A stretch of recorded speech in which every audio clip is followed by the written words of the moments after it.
ni watatu. Sons. Child guidance.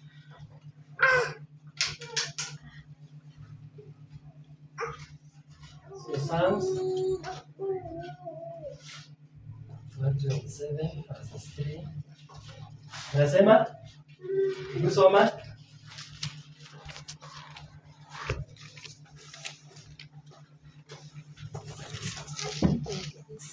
Yes. From the Lord. They are His blessings. They are gifts from the Lord and they are our blessings. Umemaliza? Bado. Watu niseme moja nisome.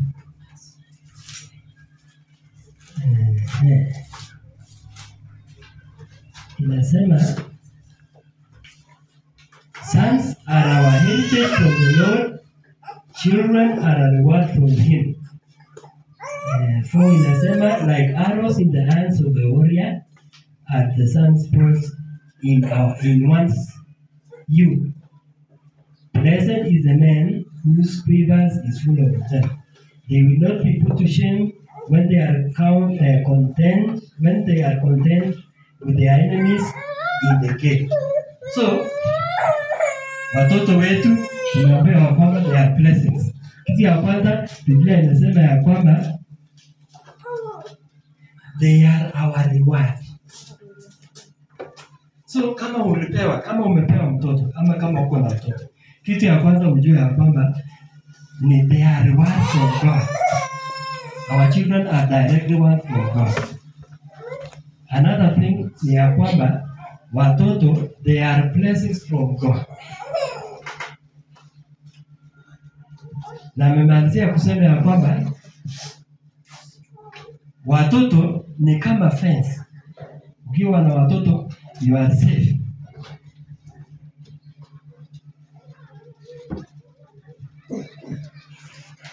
Na kwa sababu tumepewa watoto, kuna jinsi ambavyo Mungu anataka kuna vile Mungu anataka tuwalee hao watoto. Je, tutalea hao watoto namna gani? Tutalea namna gani watoto wetu? Hebu tuangalie kitabu hiki. Kuna jinsi ambavyo watoto wetu tunapaswa kuelewa. Kitu ya kwanza, hebu tuangalie kitabu cha Ecclesiastes chapter 12 verse 1. Inasema nini? Soma kitabu hicho. Ecclesiastes Mhubiri 12 mstari wa kwanza. Nasema Umkumbuke Muumba wako siku za ujana wako. Kabla hazijaja siku za miaka ambapo unasema sifurahii tena vitu hivyo. Asante. So, kumbe kuna wakati ambapo tunapaswa kumjua Mungu. Na Biblia inasema ya kwamba we must make use of knowing God.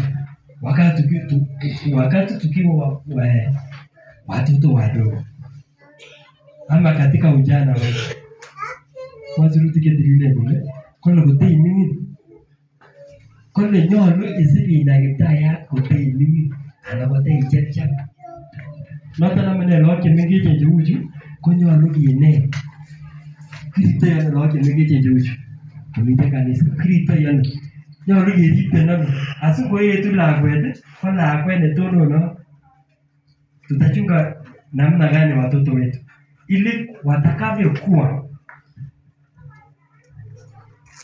wawe wakikuwa katika Kristo. Hebu soma kitabu cha Proverbs 8:17 nasema Proverbs 8:17. Hebu soma hiyo. Proverbs 8:17. I love them that love me. Yes? I love them that love me. And those that seek at me early shall I find them. Yes. So, imesema ya kwamba kumbe hata nisome hiyo Proverbs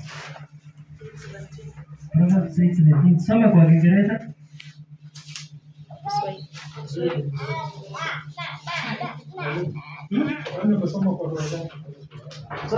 Soma kwa Kiswahili.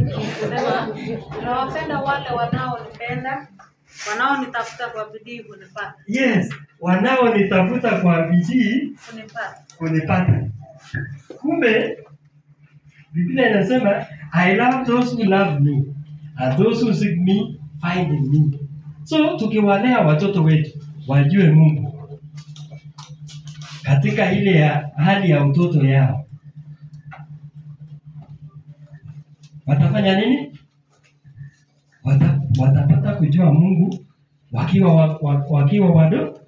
wadogo. Wacha nisome kitabu hiki cha guidance, child guidance. Inasema how early may children become Christians? Je, ni wakati gani watoto wanatakikana wawe wa Kristo? In childhood, the mind is ready, impressed and molded. Kumbe watoto wakiwa wadogo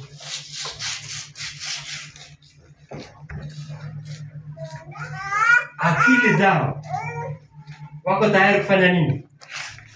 The mind is ready, impressed and molded. And it is then that boys and girls should be taught to love and honor God. Kumbe hii ni wakati mzuri wa kufanya nini? Kuwafundisha kufanya nini? Kumpenda Mungu. Kumbe akili zao ziko tayari kufanya nini? Kufundishwa. Usingoje mtoto akiwa mtu mkubwa unaanza kufundisha. Itakuwa ngumu. That's the reason why ukiona watoto ambao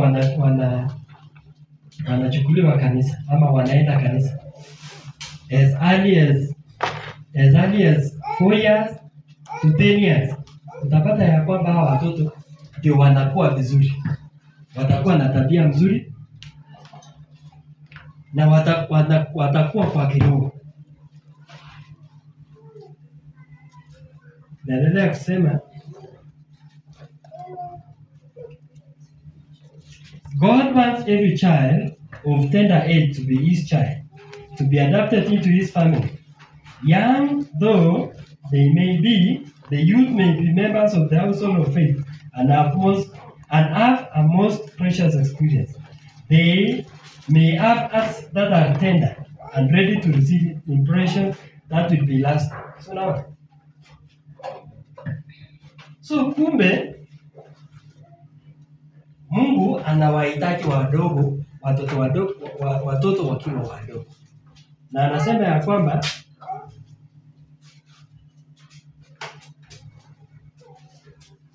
kumbe hawa watoto wakiwa wadogo ndio wanashika vitu zaidi. Anasema ya kwamba they may have acts that are tender and ready to receive impressions that will be lasting.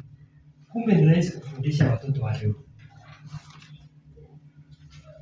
Ukileta mtoto kanisani usifikirie ati mtoto hasikii. Hapana.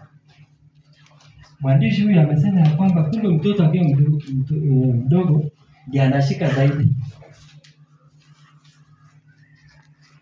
Anaendelea kusema they may have their hearts drawn out in confidence and love for Jesus and live for the Savior. Christ will make them little missionaries. Kumbe watoto wakiletwa kanisa wakiwa wadogo wafundishwe. Wataanza sasa umishonari wakiwa watoto wadogo. Wataanza sasa injili.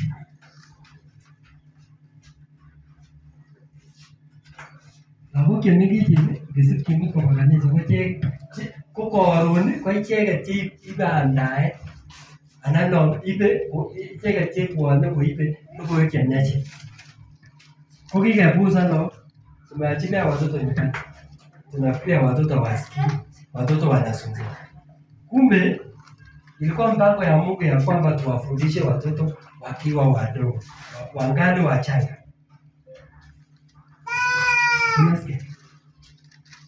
Msikae nyumbani. So anaendelea kusema the whole current of their thought may be changed so that sin will not appear a thing to be enjoyed but to be shunned and hated.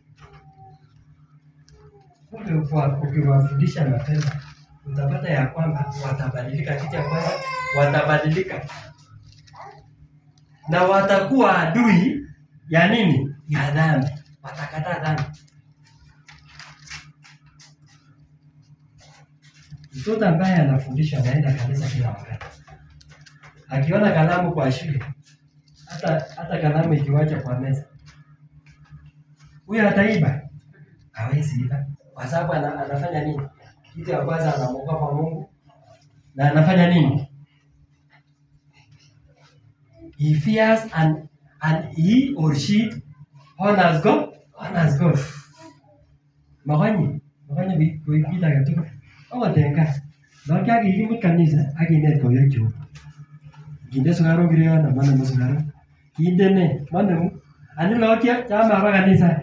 Chuma kwa hiyo. Utosune loto.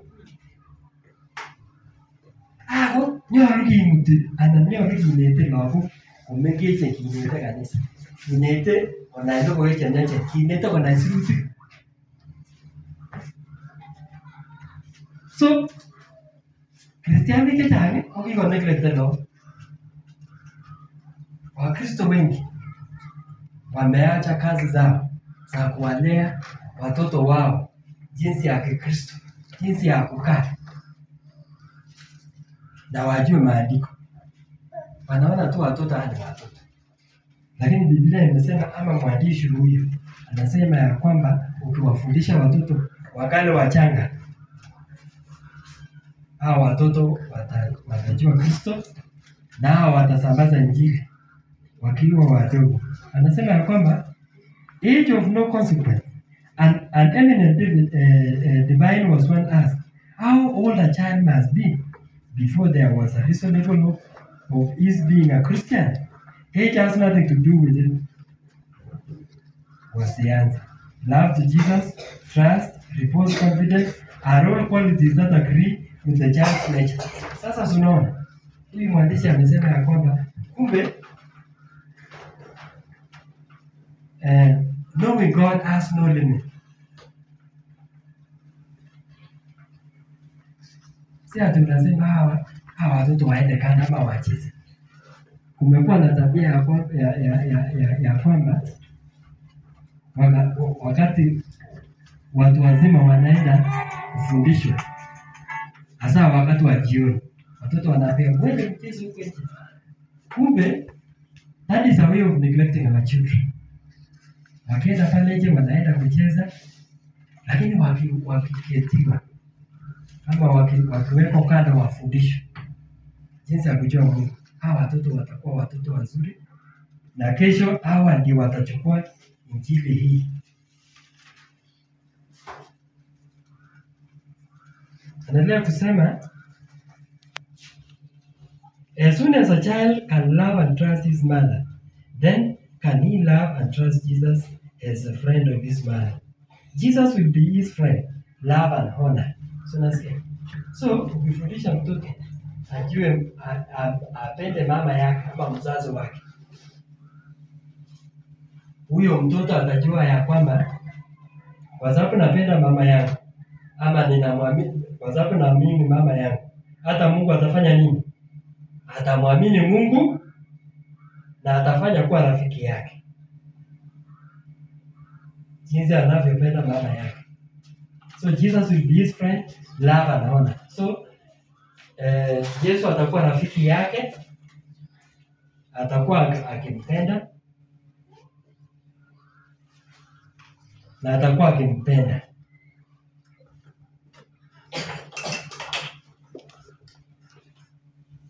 In view of the foregoing truthful statement, can parents be too careful in presenting Christ an example before those watchful little eyes and sharp senses?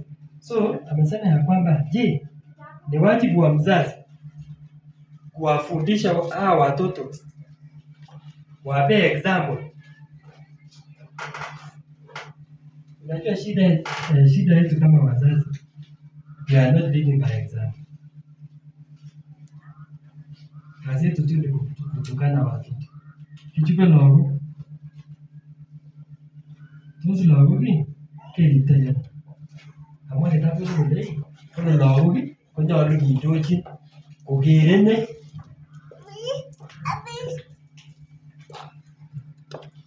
Kumisa ega kusai na gwe. Kama kile netamu hapo baraka. Kusai kitu na kwa hapo. Huo zaidi nenge na ilo. That's the reason why I'm going on and time. Wasa. Ila belega sa. Amutu mwingine sahi. That is an example na niwaone. Je, tumewafundisha watoto wetu wakiwa nyumbani? Ama tumewafundisha ile sala za ama sala ile ya chakula? Je, tumewafundisha jinsi ya kuomba? Na nimetumia mfano. Hao watoto walikuwa wanaimba hapa mbele. Wakaambiwa hao. Kwa sababu gani? Watoto hawajafundishwa kufanya nini? Hawajafundishwa kuomba. Kuonyesha ya kwamba kama watoto hawajui kuomba, hata sisi wazazi hatujafanya nini? Hatujui kufanya nini? Kuomba. So we should set example. Tuwafundishe watoto wetu kufanya nini? Waweze kuomba. Anasema our religion should be made practical. So unasikia? Our religion should be made practical. Kama unafundisha watoto kanisani jinsi ya kuomba, mkifika nyumbani mwenu mnaanza kufanya nini? Mnaanza kuomba. Unamfundisha mtoto jinsi ya kufanya nini? Kuomba. Batine la kwenda kanisa yaika ineti kitu ni kama mwalimu na bisu. Ineti kitu lakini practical kama ni mambo kilo uliingia nini? Ulikiso ito hapa tebi bara. Kuna wazazi ambao wanaambia watoto waende kanisa, lakini wao hawafanyi nini? Hawaendi kanisa. Je, umesaidia hao watoto? Hiyo ni kusaidia mtoto. Jinsi ya kusaidia mtoto ni mtoto afanye jinsi ambavyo unafanya nini? Wewe unafanya. Let that child do what you are doing. Expect your child to do what you are doing what? You are doing. That is what this writer is trying to tell us today. Ya kwamba wacha watoto wafanye jinsi ambavyo tunafanya nini? Let our religion be practical. It is needed in our homes as much as in the house of worship. There should be nothing cold, stern and forbidden in our demeanor, but we should show by kindness and sympathy that we possess warm, loving hearts. So, kitu ambayo tunafanya ni kwamba tutawafundisha ama tuwaonyeshe kwa upendo. Unajua watoto ni kuwapendeza. Ukiambia watoto na wasaba, moza yetu, tuko sawa la bwana. Mwasto hiki kanisa ni mwasto. Kanisa. Huyo mtoto kweli ataomba. Unamfundisha. Mimi nakumbuka nikiwa ninafundisha watu nyumbani. I used to teach them to pray in English. So, wanasikia vizuri. Na kweli ukiwafundisha wanafanya nini? Unasikia wanaanza kufanya nini? Wanaanza kujifundisha jinsi ya kufanya nini? Kuomba. Hata ile ya chakula. Ukiambia mtoto saa hii aombe ile ya chakula, anaomba very short one. Wacha huyo aombe hapo. Ya chakula. Hapo ya chakula. Utasikia akiomba ina very. Epuomba. Ujui? Brian. Brian kuomba ile. May God bless you too in Jesus' name. Kitu ya kwanza, yes, ameomba vizuri. Lakini amekumbuka wale ambao hawana. Umesikia akitaja hiyo?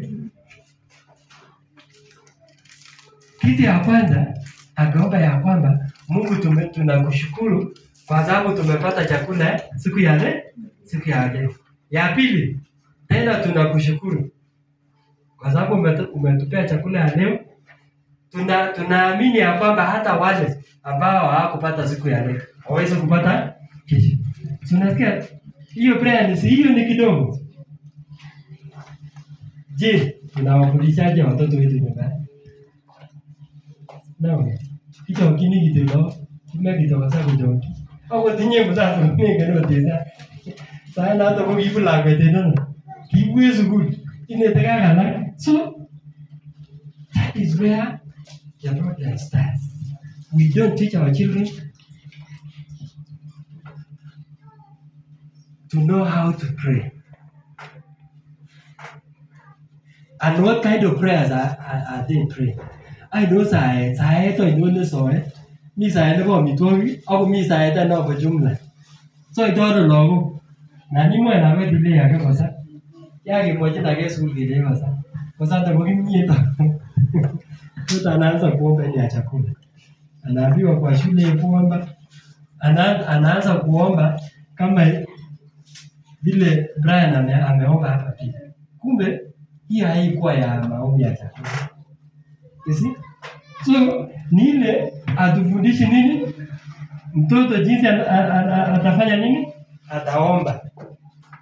Anasema hapa Jesus should be honored guest in the family cycle. We should talk with him, bring all our burdens to him, and converse of his love, his grace, and his perfection of character. Kumbe nyumbani mwetu, ikiwa nyumbani, our God should be the one to be honored. Yo, look tired. When ego naita katu le ko ri jo. Ko ta ne yo ri ya tinini. Ni yo lu ge ti. Si tunawacha mtoto saa zile mnaomba. Don't allow your children when you are praying. You will find your children talking. And the families are like kungezo kuko na tu sio para kagina bitoginu.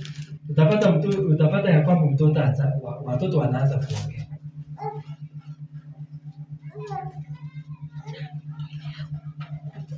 Watoto wanaanza kufanya nini? Wanaanza kuongea. Hebu soma Proverbs 12:5. Proverbs 12 inasema nini? Yes? Apendaye nidhamu hupenda maarifa. Yes. Bali asiyependa kuonywa ni mjinga. Yes. Usiwache watoto wenu. Let them be disciplined.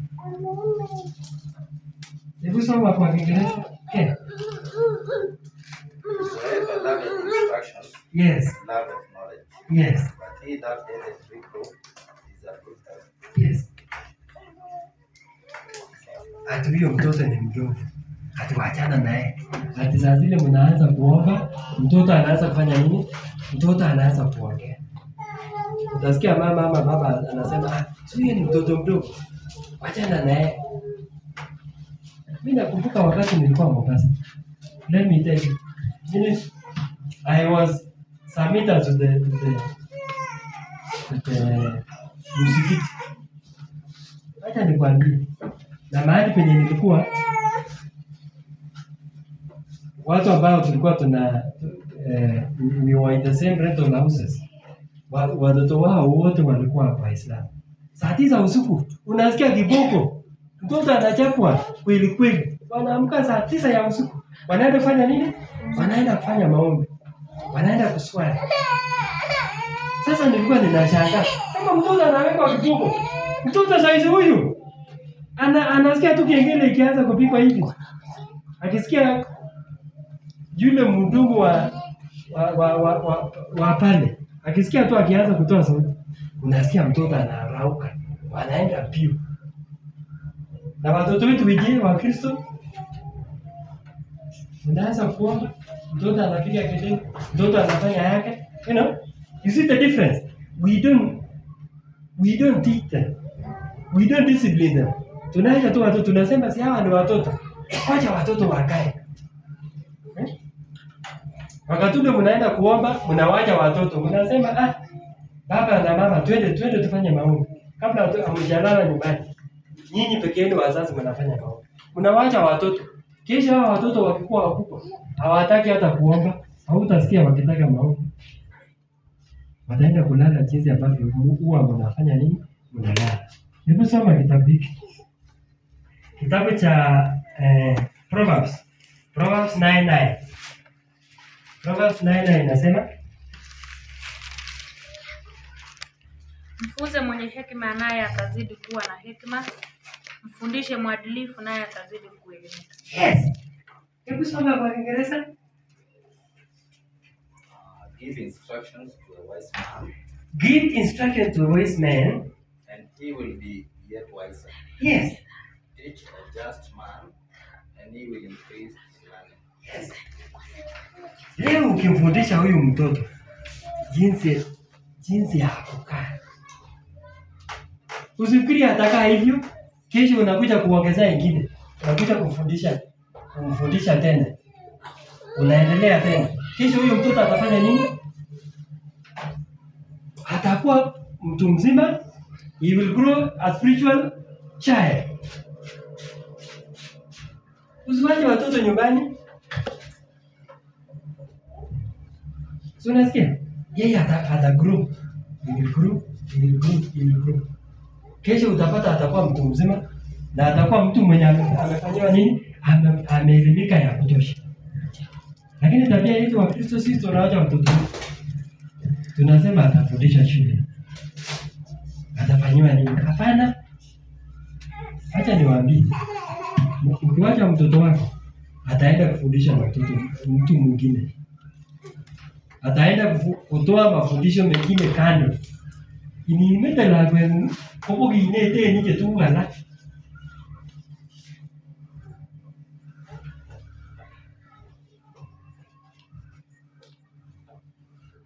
Kio ke lo cho chubisi.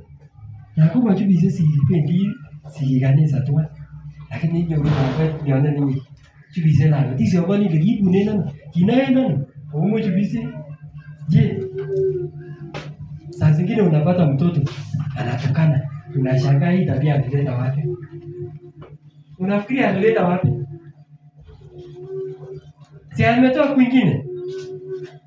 So usipofundisha mtoto, kuna jinsi shetani atamfundisha pale nje. Shetani atatumia marafiki kumfundisha mtoto wako. So inatupasa sisi wazazi wote wawili wafundishe watoto wetu jinsi inavyo.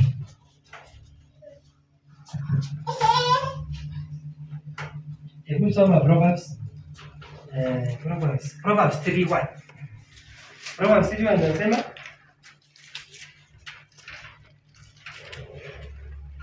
mwanangu, usiyasahau mafundisho yangu, bali kwa moyo wako uzishike amri zangu. Yes. Ukiwafundisha watoto hawatasahau. Acha niwape siri. Ungine longo mauti. Kwani vitu ni uti mkole yani.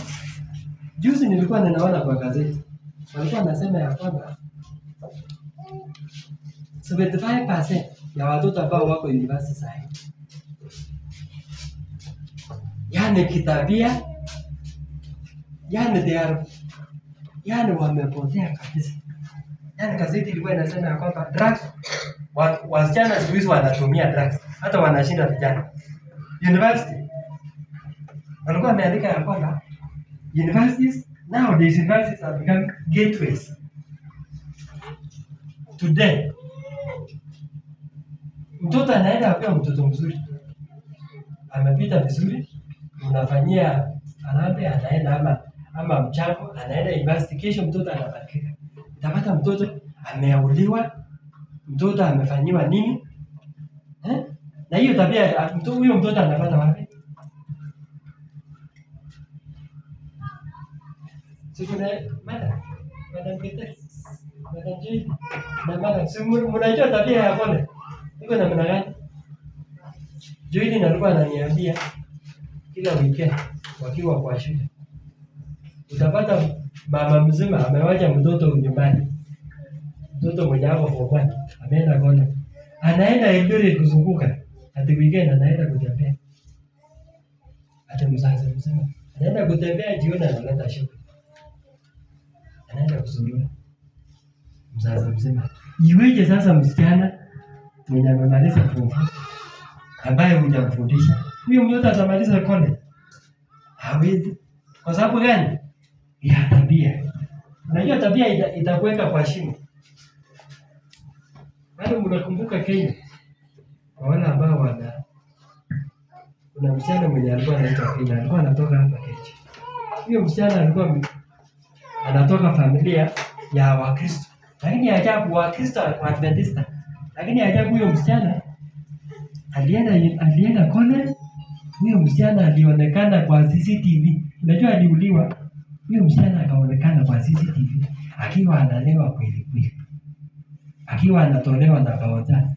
Amesumbua wakubwa ambao walikuwa wanakuja. Mpaka wazazi wakasema ni msichana wetu kweli huyu mwenye anaonekana kwa CCTV akitembea amelewa kweli kweli. Nilikuwa ninajaribu kusema nini? Nilikuwa ninajaribu kusema ya kwamba mafundisho ambayo tunawapa watoto wetu wakiwa wadogo kisha hawatasahau. They will never forget them. So, mafundisho yanaanza sasa.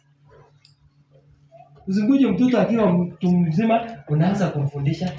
Itakuwa vigumu huyo mtoto kufanya nini? Apate kufundishwa vizuri. Anasema God's love should be taught in every lesson. Kila fundisho ni lazima utaje Mungu. Iko ni tise tagatulo mega kitaya. Otioni buri ile gira gati kukichaba kitaya. Ile gati. Let us not allow our children to believe in science. You know? That is the biggest mistake. We as parents. That is makosa ngine university. We don't inculcate. Maginde mugulelwekab lagok konetisiet nekinete konai kole tuguk tugul kiyoe ng'ony kiyoe kiptayat. Kimoche lagok konet science. Niko ko mabilibeni lakwet. Karokuane lakwet, beretene lakwet kole machon. Kole kingetos kutik kicho kong'etyo kutik. Kole kinget kutiet. Kochenye kutiet koek nenyi. Kole kotatun koek ne. You know? I know you know what science are saying. Kele kile kitindo katutiet chito. Konyo kityo katutiet kotatun kobet. So you'll find our children holding that belief. Those who are kikitinye saruriet, and or you are not sure. No, are you sure? Do you believe that one day you had a take? That is not a Christian faith. Come on, no, it's not Christianity. As Christian, you might believe in it. You go to comment to Amoni ni tebe gai. Those ko bet tana matuti. Ko tika mo taga tuti. To ite betu ne bet saru ya demugda. Do you believe that one day you will get a dog that has no tail? No. And it will never happen. Kibendi emwe ndu ni kigere mugi chekiyo tidogo tutai. Ko kile asike ngale kideji.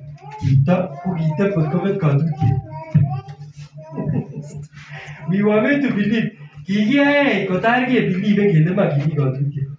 Na nasait ayo nani sobsobi. Ama kinyo no katutiet. You know? That is what. So what I'm trying to say is this. kimache kiine lagok tuwafundishe watoto wetu ya kwamba vyote vilivyomo dunia hii Mungu alifanya nini? Aliziumba. Asiko ni aninyi lagok, asiko wanapotesis. Siko wanarekitaya. Our children will not honor God unless we teach them to honor God. Mamuche lagok kotegis kitaya, komakinet kotegis kitaya. Kaso, Kale, the first lesson that children are to be taught is that God. The first lesson that children are to be taught is that God is their Father. This lesson should be given them in the earliest years. Parents are to realize that they are responsible before God for making the children acquainted with their Heavenly Father. So now,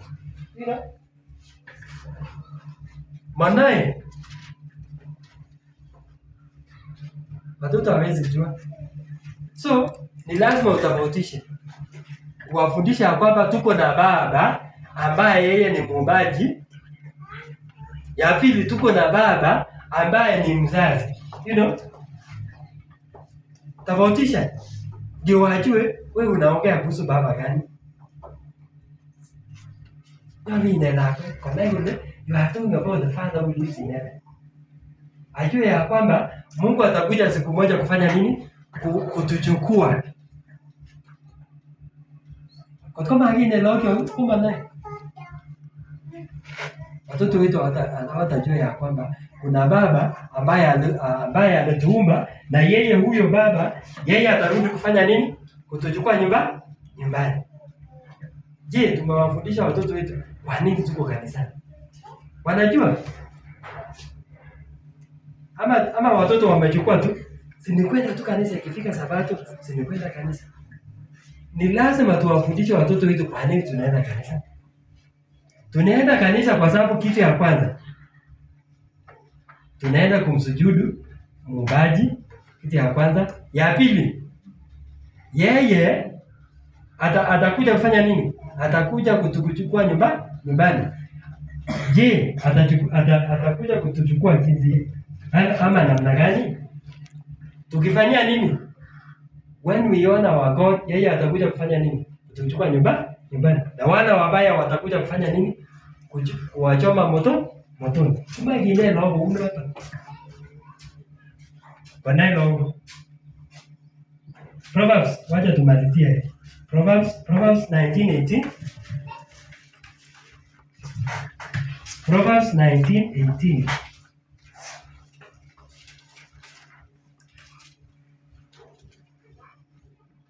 Inasema discipline your son, for in that there is hope. Yes? Do not be a willing party to his death. Ya kwamba ukiwafundisha watoto jinsi ipasavyo, utakuwa umemwepa kuwa miongoni mwa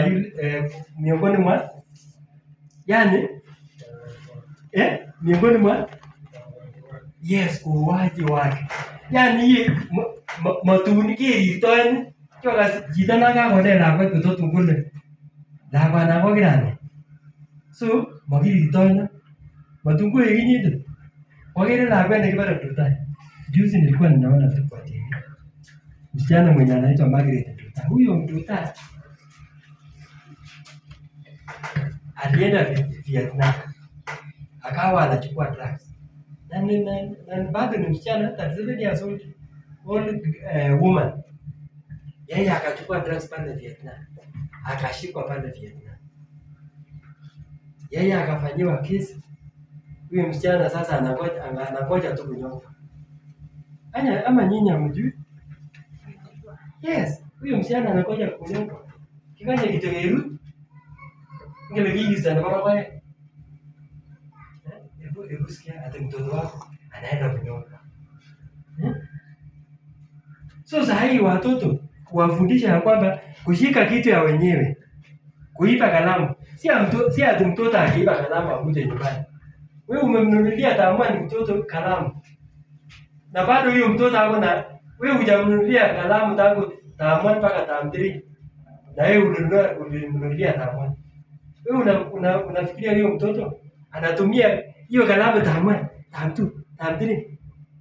Na unaona huyu mtoto anaandika kila siku. Hujamuuliza, na nilikununulia kalamu. Mbona hujauliza nyingine? Unaona mtoto analeta kitabu ya wenyewe. Anakuja kuipa anaweka kwa nyumba. Wewe unakaa tu hivyo.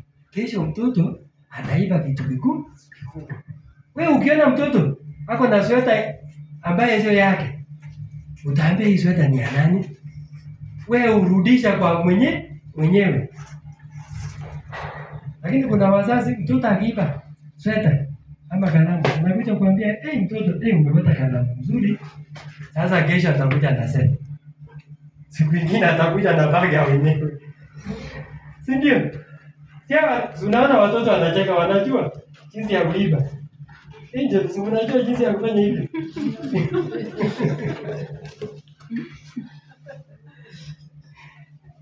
Acha niwaambie. Kijana yangu alikuja na sweta. Sweta. Na sikuwa nimenunulia sweta. Mimi nikaangalia hii sweta, sikuwa ninanunua hii. Hii imetoka wapi? Nikamuuliza, hii sweta imetoka wapi? Na tulienda na wewe Kiricha, lakini hatukununua hii. Akajitetea, akaniambia rafiki yake ni prefect. Akasema kwa sababu yeye ni prefect, yeye alipewa akampea. Nikaona sijui kama amesema ukweli. Juzi tukaenda na mama yake kwa shule, tukamsikiza. Akawa na yule rafiki yake. Nikamuuliza kijana, wewe ni rafiki ya huyu? Akaniambia. Nikamuuliza, wewe ni prefect? Akaniambia yeye kweli ni prefect. Akaniambia hii sweta ulimletea? Akaniambia yeye nilimletea. Akaniambia mimi nilikuwa ninaona hapo na long sleeve sweater. Sasa nikaona kwa sababu mimi niko naye, nikamletea. Nikasema kweli huyu kijana alikuwa anasema ukweli. Lakini kama ningepiga mkono niseme na hii sweta ni mzuri bwana, uleta wapi? Yeye angeenda kulete long. Unaona hiyo tabia? So wacha niwaambie kitu kimoja, wacha niwaambie siri. Ni afadhali mtoto wako awe na kiatu moja na ni yake, kuliko awe na viatu mingi lakini si yake. Hiyo mafundisho inatoka wapi? Biblia inasema ya kwamba the first teachers to children ni kina nani? Hebu angalia Adam and Eve in the Garden of Eden. Ama mababu zetu, waanzilishi wetu. Hao walikuwa wa kwanza kufanywa nini? Walifundishwa, wakaanza kuwafundisha watoto wakawafundisha watoto wao. So, wewe usiseme wacha mtoto aende kanisa aende afundishwe. No. Ni wewe ndio mwanzilishi wa masomo ya mtoto ama mafundisho ya mtoto. Wacha nimalize. Tusome Proverbs 13:24. Mimi time wangu imeisha. Na ningependa najitayarishe kwa mafundisho mengine. 13:24 Proverbs. Asiyemwadhibu mtoto wake hampendi, lakini ampendaye mwanawe kumrudi mapema. Yes.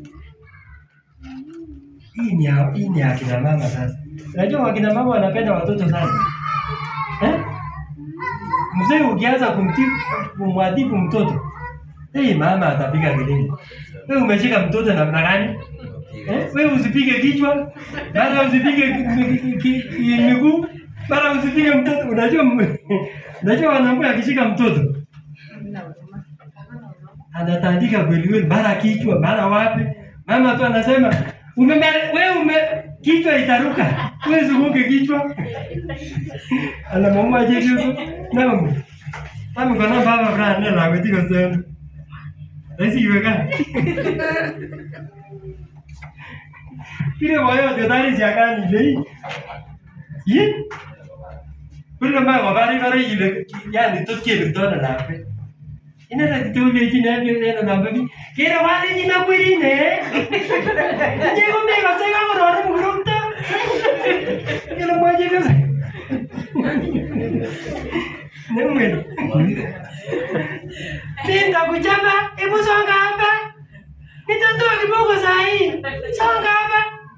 tu anasikia anasema, "Huyu kijana amekusumbua." Anaanza kutoa kipo, anamchapa mpaka unashangaa. You know? So,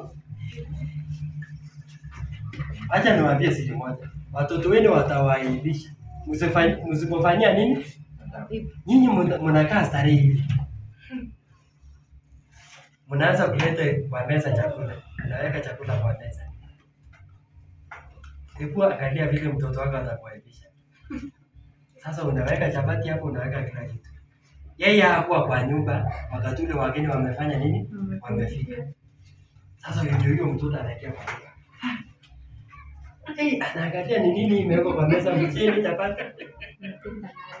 Mtoto tu anakuja kwa meza anafanya nini? Anaanza kutoa chapati. Wacha niwaambie kitu yenye watoto wanapenda chapati. Ama kama kuna mandazi. Anaanza kutoa nini? Anaanza kutoa chapati. Sasa wewe utaanza kusema, wacha, kwa sababu wewe umefundisha ile tabia ya kusema nitakuja basai. Wacha bro. Sasa anaenda nje anamaliza, anakuja kuchukua ndizi. Mpaka unashangaa. Hii ni aibu gani kweli? Acha niwaambie siri moja. Ukiona mtoto mwenye ana tabia nzuri, shika yeye pole pole. Unajua kuja nikuonyeshe ndege. Kuna ndege kubwa hapa nje, kuja. Unamchukua pale nje, unatoa kiboko ile kubwa. Andika huyo mpaka afanye nini? Na unaambia unashika ndizi ya wageni. Hebu nikuone tena. Na mtoto ameniona, ameshangaa.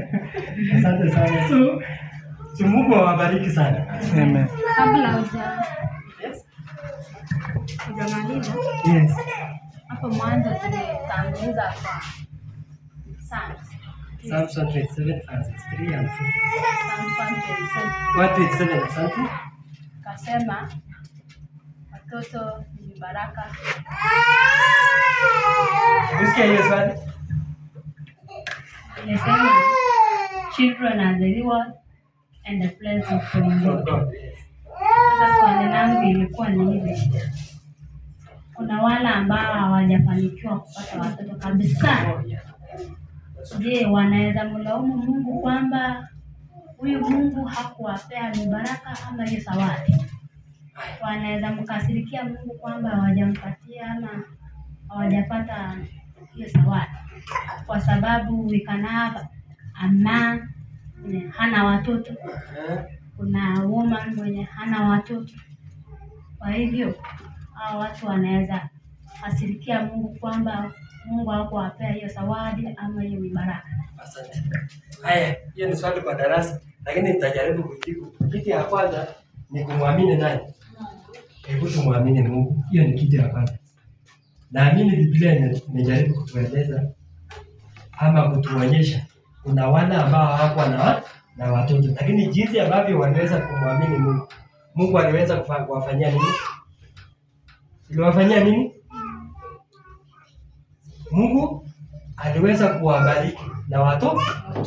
Kwanza ni Ana. Si mnakumbuka Ana? Nani mwingine? Ambaye mnajua kwa Biblia? Yes. Ibrahimu. Nani mwingine? Kuna Sara. Si mnakumbuka Sara? Hao walipata watoto. And in fact hao walipata watoto wakiwa kwa miaka tayari miaka zao zilikuwa zimefanya nini?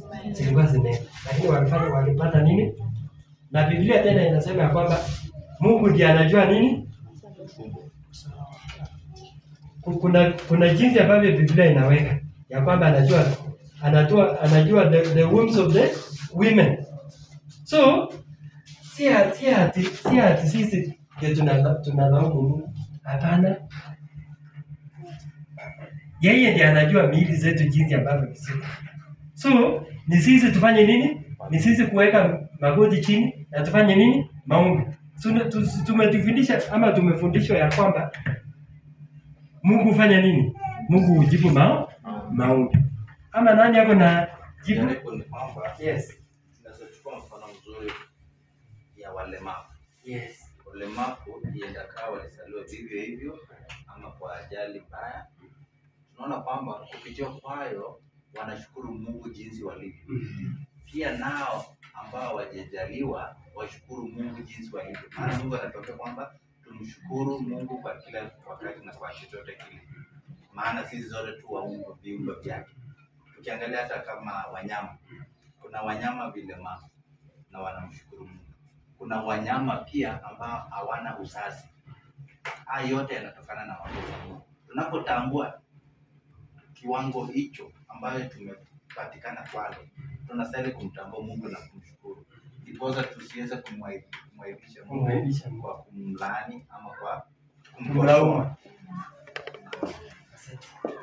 Nani ako na swali lingine ama aweze kujaribu swali hili? Swali nyingine? Hiyo ni ya mwisho.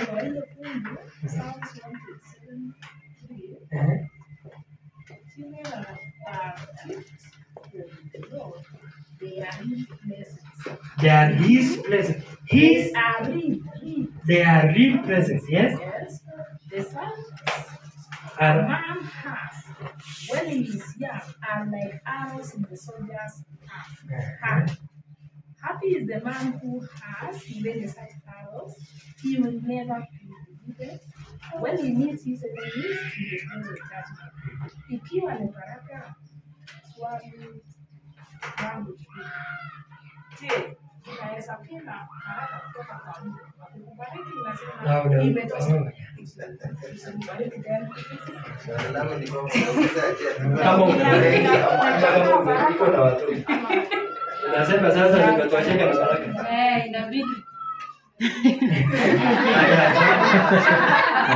Inabidi useme imetosheka na kitu. For example, when I want to give you just a gift, zawadi ugarami, hivi tu garamika na tunakuletea tu. Will you just say no? I'm satisfied with the kind of person. Wanajua sasa the gift ya akili ni mimi. Natumia vizuri. Lakini this gift you need to utilize. You need nafaa kumtumikia huyu gift. Unajua sasa gift yenye tunaongea hapa ni watoto. Na unafaa kuwafanyia kazi, kuwalea, kufanyia hiyo. So huyu gift ni kama imekuja wewe. If they are kids, are we supposed to measure the gift? Waambie imetosha. Unajua ni nini? Tuseme kabisa kwa sababu italete hii na ile. Lazima tuseme Mungu. Tuendelee ama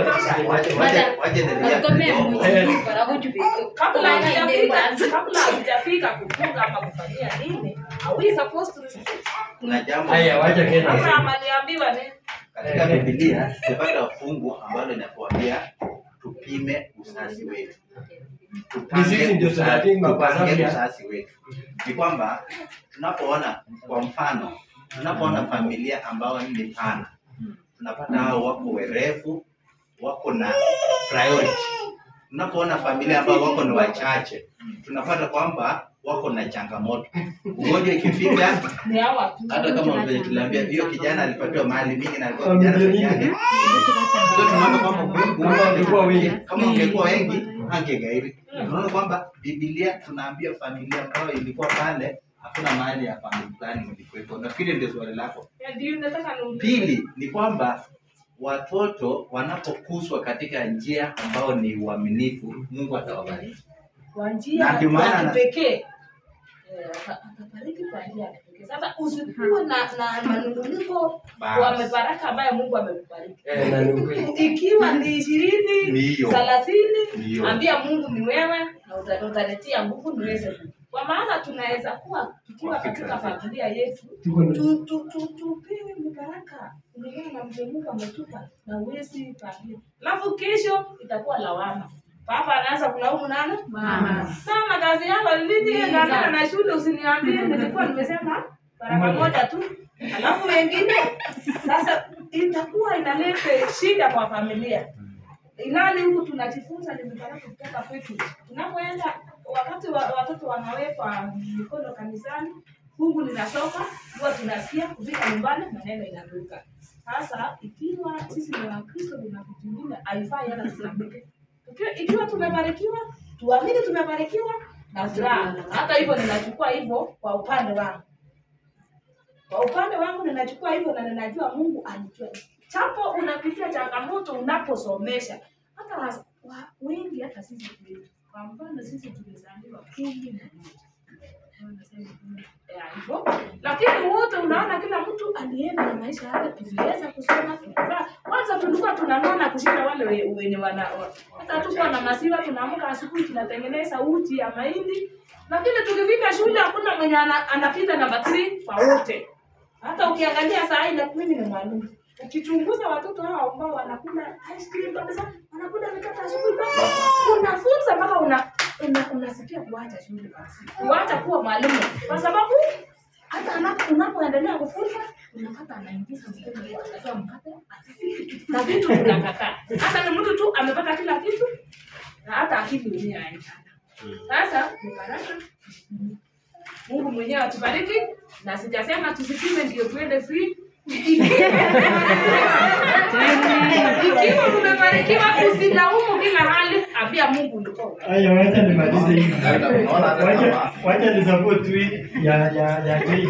Si ati kwamba nitaendelea. Wacha niseme hivi, kuna familia wako na watoto 12 na tumekaribiana nao. Lakini wacha niwaambie hawa watoto wamekuwa baraka. Kumbe wazazi wasikupigiana kelele nyumbani, hata watoto watakuwa baraka. Wacha niwaambie hawa watoto hawako nyumbani kama wazazi, mzee na mama na mzee ndio wako nyumbani pekee. Watoto wameenda. Wacha niwaambie kila Desemba, ikifika tu Desemba tarehe 12 mpaka tarehe 20 na kitu, unaona magari zikiwa zinapangika barabarani. Wacha niwaambie ni baraka sasa. hao wakiwa wadogo, hata mimi nilikuwa ninashangaa hawa watasoma namna gani. Unajua kuna vile sisi tunatumia akili zetu kupima vile Mungu anafanya kazi yake. Lakini sisi tukiamini Mungu, hata wacha tusiseme Mungu anafundisha kwa jeu. Huyo mama kweli alisimulia. Akaniambia wakiwa wadogo. Na huyo mama ako na furaha. huyu anajua. Alisema nilikuwa nakoroga uji, alafu anatengeneza mboga ile ya kienyeji inaitwa Chelwanda na shamba yao ilikuwa nusu. Sasa hata ana mafuta ya kukaanga hiyo mafuta. Hata mimi nilikuwa ninasema nilikuwa natumbukiza tu kwa moto. Ninatoa hivi, nina drain maji, ninaweka chumvi kidogo isiive sana, alafu ile uji. Ninapakua kubwa kwa ile Chelwanda sababu haununui, alafu ninamwagia uji juu yake ya kama ugali. Watoto wote mkija hivi nisiseme na kuna wengine hatutaki wanakuja wako na magari. Mama hakucomplain. Mzee mwenyewe alikuwa analewa kivyake hata ajielewi. Lakini mama tu alikuwa anatakaza hata anaenda kibarua. Sababu kifika tu hata watoto wanakwambia karibu, hata mimi niliwahi enda kaniambia karibu baba. Kuna vitu amekukaribisha kwa furaha kabisa. Lakini kama ni wewe unabeba Mungu ulinipa hao atakufa tu. Unaona kuna Mungu bwana hao ninaona tu atakufa. Sababu sasa unanifariki na hii unasema tunaswali Mungu. Wacha niongee kidogo ambayo itatusaidia kwa hapo kwamba tunapoona hiyo fungu inasema ambaye anapata ni baraka katika hali wake mchanga. Tunaona katika tunapopanga familia zetu na shauriwa kwamba uchanani mwetu tunastahili kuwa tumeoa na tumeolewa. Kuavoid hiyo kukaa mpaka miaka ambayo inazidi, tunapojaribu kwenda kupata watoto hamna. Mungu naye anabariki wale ambao wako wachanga.